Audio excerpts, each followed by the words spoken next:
Hello students, how are you all? I hope you all are doing really well. बच्चों, आज हम करेंगे comprehension. ठीक है, तो चलिए शुरू करते हैं। Comprehension, read the given passage and answer the question that follow. First है यहाँ पे cutie. Read the passage and answer the questions. Yashika got a new kitten. It is white with black paws. Yashika's new kitten is cute, so she named him Cutie. अब यशिका एक new kitten लेके आई, ठीक है। उसकी body white है, लेकिन उसके जो पैर है, उसके जो पॉज है, वो ब्लैक कलर के हैं। और यशिका को इतनी क्यूट लगी कि उसने उसका नाम क्या रख दिया? क्यूटी रख दिया। Yashika feed cutie every day after coming from school. She always play with him. Yashika takes good care of her kitten. Yashika जो है वो हमेशा स्कूल से आने के बाद अपने पेट को, क्यूटी को खाना खिलाती है, ठीक है। यशिका उसके साथ खेलती है और यशिका अपने किटन का बहुत अच्छे से ध्यान रखती है। Cutie jumped on the desk. He walked on the papers. He bumped a cup. It fell off the desk. अब क्यूटी क्या है, उसने एक डेस्क है, डेस्क के ऊपर जंप किया। अब उसने जब जंप किया तो वहाँ पे पेपर्स रखे थे, उसके ऊपर वो वॉक करने लगी और उसने क्या किया, एक कप से टकरा गई, ठीक है।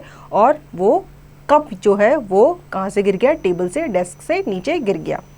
Water spilled all over on the floor.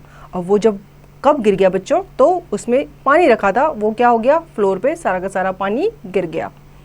Then cutie went on the bed. He sat on the pillow for a long time. When Cutie left, there was fur all over the pillow. अब पानी गिराने के बाद cutie क्या कहाँ गई? Bed पे गई, ठीक है। बेड पे वो कहाँ बैठ गई? पिलो के ऊपर बैठ गई। और जब वो पिलो के ऊपर से उठी तो उसके फर जो थे, उसके बाल जो थे, वो कहाँ छूट गए? पिलो के ऊपर छूट गए, ठीक है। अब स्टोरी इतनी ही है। स्टोरी के बाद कुछ क्वेश्चंस हैं, उसके आंसर आपको देने हैं। जैसे कि when does Yashika feed cutie. अब इसका आंसर आपको देना है कि यशिका अपनी पेट को कब खाना खिलाती है। तो हमने स्टोरी में बताया था, यशिका जब स्कूल से आ जाती है तो वो अपने पेट को खाना देती है। ऐसे ही बाकी के क्वेश्चंस हैं, उसके आंसर आपको खुद से करना है। चलिए अब हम आते हैं सेकंड टॉपिक, अपनी सेकंड स्टोरी की तरफ, जिसका नाम है bad company. There was a rich man. He had only one son who fell into bad company. ठीक है, एक रिच आदमी है, अमीर आदमी है, उसका एक ही बेटा है और वो बैड कंपनी में पड़ जाता है, मतलब उसकी दोस्ती कुछ बुरे लोगों से हो जाती है. His father was very sad. He wanted to reform him. अब उसके फादर जो होते हैं, ये जान करके कि उनका जो बेटा है वो गलत संगति में पड़ गया है, वो क्या हो जाते हैं? बहुत दुखी हो जाते हैं, सैड हो जाते हैं, ठीक है। और वो चाहते हैं कि ये बात वो अपने बेटे से करें या ये बात वो अपने बेटे के साथ शेयर करें. He thought of a plan. अब वो एक प्लान सोचते हैं. He bought some fresh apples. ठीक है, वो कुछ एप्पल्स लेके आते हैं. He place a rotten apple among the good ones. ठीक है, वो फ्रेश एप्पल्स लेके आते हैं, लेकिन उसके साथ साथ एक रोटन, एक खराब एप्पल भी लेके आते हैं और उस एप्पल को कहाँ प्लेस कर देते हैं? उन फ्रेश एप्पल के बीच में, यानी कि रख देते हैं, उन एप्पल के साथ रख देते हैं. He asked his son to check the apples. अब वो अपने बेटे से कहते हैं कि तुम इन एप्पल्स को चेक करो. The son told him that all apples were fresh except one rotten apple. अब बेटा अपने पापा से कहता है कि पापा सारे एप्पल्स तो फ्रेश लग रहे हैं, लेकिन इसमें एक एप्पल है जो बहुत खराब स्थिति में है. Then he asked his son to keep those apples in a box.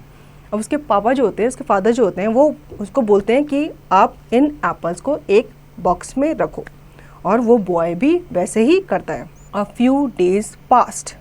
The rich man asked him to bring the box. अब कुछ दिन बीत जाते हैं तो वो फादर जो होता है वो अपने बेटे से कहता है कि आप उस बॉक्स को मेरे पास लेके आओ. When the box was brought, the boy saw that all the apples were rotten. अब जब वो बॉय उस बॉक्स को लेकर आता है और उस बॉक्स को खोलता है तो क्या होता है? जो पहले फ्रेश एप्पल्स थे, अब वो सारे के सारे क्या हो जाते हैं? वो भी खराब हो जाते हैं. ठीक है, तो his father said one rotten apple has spoiled all the good ones. ठीक है, और फादर उससे कहते हैं कि एक खराब एप्पल ने सारे फ्रेश एप्पल्स को क्या कर दिया? खराब कर दिया. The son now learned a lesson. He gave up bad company. अब ये देखकर उस सन ने, उस बेटे ने क्या किया, एक लेसन सीखा, ठीक है। उसने अब अपनी बैड कंपनी को छोड़ दिया, मतलब जिन लोगों के साथ वो रहता था या जिन लोगों की संगति में वो था, उसने उस कंपनी को छोड़ दिया। Moral, better alone than in a bad company. तो बच्चों, इस स्टोरी का मॉरल क्या है? बैड कंपनी में रहने से अच्छा है कि अकेले रह लो, ठीक है। अब इस स्टोरी से रिलेटेड कुछ क्वेश्चंस दिए गए हैं, उसके आंसर्स आपको खुद से देने हैं। Now let's come to third story, my daily routine.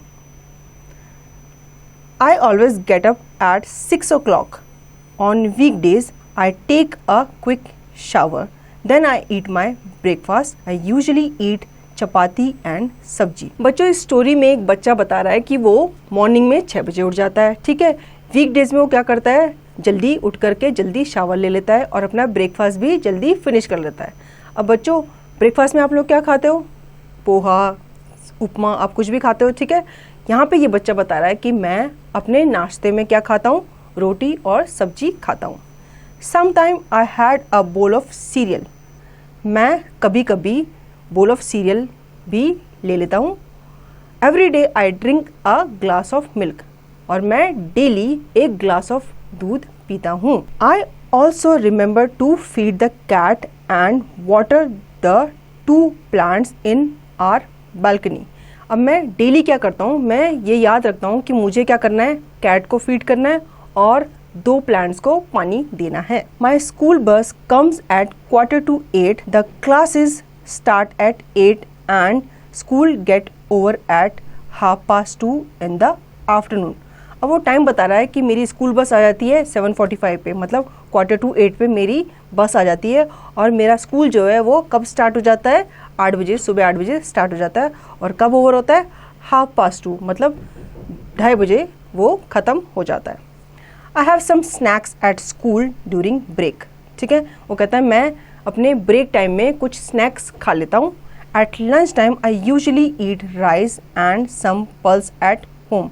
जब मैं घर आता हूँ तो मैं लंच में क्या खाता हूँ, राइस और दाल खाता हूँ, ठीक है। Our family has dinner together at 8 o'clock night. अब वो कहता है नाइट में जब हम डिनर करते हैं तो हम सारे फैमिली मेम्बर्स साथ में डिनर करते हैं, ठीक है बच्चों। और कितने बजे डिनर करते हैं वो लोग? 8 बजे डिनर कर लेते हैं। Later I do my homework and go to bed. अब डिनर करने के बाद वो कहता है कि मैं अपना होमवर्क फिनिश करता हूँ और सोने के लिए चला जाता हूँ। और वो कहता है कि मैं कब सो जाता हूँ, 9:30 पर सो जाता हूँ, ठीक है। अब यहाँ पे कुछ क्वेश्चंस दिए गए हैं या कुछ स्टेटमेंट्स दी गई हैं, जैसे कि say if the statements are true और फॉल्स।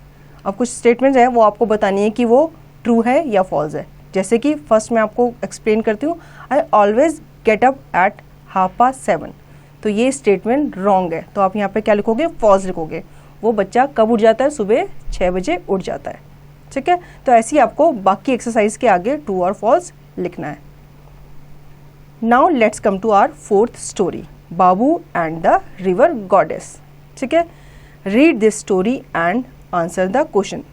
अब बच्चों, आपको मैं एक स्टोरी सुनाने वाली हूँ, एक बाबू और रिवर गॉडेस के बारे में। चलिए स्टार्ट करते हैं। Once there lived a poor wood cutter called Babu. एक पुअर वुड कटर था, लकड़हारा था, जिसका नाम था Babu. He used to cut trees and sell wood. अब वो क्या करता था, जंगल में जाता था, लकड़ी काट कर लाता था और उसको कहाँ करता था, दुकान में जाके सेल कर देता था। One day Babu was chopping a tree on the river bank. The x slipped out of his hand and fail into the water. एक बार ट्री चॉप करते समय, ट्री कट करते समय उसकी एक्स, उसकी कुल्हाड़ी जो है वो कहाँ गिर गई, रिवर में गिर गई, ठीक है। अब वो बहुत सैड हुआ कि अब क्या होगा। He prayed to the river goddess, O river goddess please show mercy on me. He said, I am very poor and can't buy another eggs. Please give me my eggs. अब वो हाथ जोड़कर pray करता है कि हे river की देवी, मुझे मेरी एग्स लौटा दो, क्योंकि मेरे पास दूसरी एग्स खरीदने के पैसे नहीं है, तो मेरी मदद करो। The river goddess appeared with a shining axe in her hand. अब वो रिवर गॉडेस, रिवर की देवी आती है, उनके हाथ में एक शाइनिंग सी एक्स होती है, ठीक है। The x was made of gold. अब वो एक्स, वो जो कुल्हाड़ी है वो किस चीज़ की बनी होती है, गोल्ड की बनी हुई होती है। और वो उससे लकड़हारे से पूछती है, is this your x? The river goddess ask, ठीक है, वो उससे पूछती है ये तुम्हारी एक्स है? तो बाबू क्या कहता है, no said Babu, my axe is not made of gold. वो कहता है मेरी एक्स तो गोल्ड की बनी ही नहीं थी। Then the river goddess showed him a silver axe and ask, is this your axe? अब वो रिवर गॉडेस जो होती है वो दूसरी कुल्हाड़ी लेके आती है, वो सिल्वर की बनी होती है, तो उससे पूछती है दोबारा से कि क्या ये तुम्हारी एक्स है? तो बाबू क्या कहता है, no said Babu, mine is an iron axe. वो कहता है नो, ये भी मेरी एक्स नहीं है, मेरी कुल्हाड़ी तो लोहे की बनी हुई थी। Then the river goddess took out an iron axe from the water and said, is this your axe? अब वो उसकी ओरिजिनल कुल्हाड़ी लेके आती है और पूछती है क्या ये तुम्हारी एक्स है? तो वो देखकर बाबू क्या कहता है, yes that is mine said Babu. उसको देखकर झट से उसके मुंह से क्या निकलता है, हाँ ये तो मेरी ही एक्स है। The river goddess gave him his axe, the kind goddess gave him the other 2 axes also as a reward for his honesty, ठीक है। अब वो रिवर गॉडेस जो होती है वो बहुत खुश होती है, वो उसकी एक्स तो उसे लौटाती है, वो उसके साथ साथ जो बाकी की 2 एक्सेस थी वो भी उसको as a gift as a reward दे देती है, ठीक है। तो बच्चों इस स्टोरी से आपको क्या सीख मिली? स्टोरी हमें ये बताती है कि honesty is the best policy, ठीक है। कैसी लगी स्टोरी? आई होप आपको ये स्टोरी अच्छी लगी होगी और इस एक्सरसाइज के प्रैक्टिस आप खुद से करेंगे।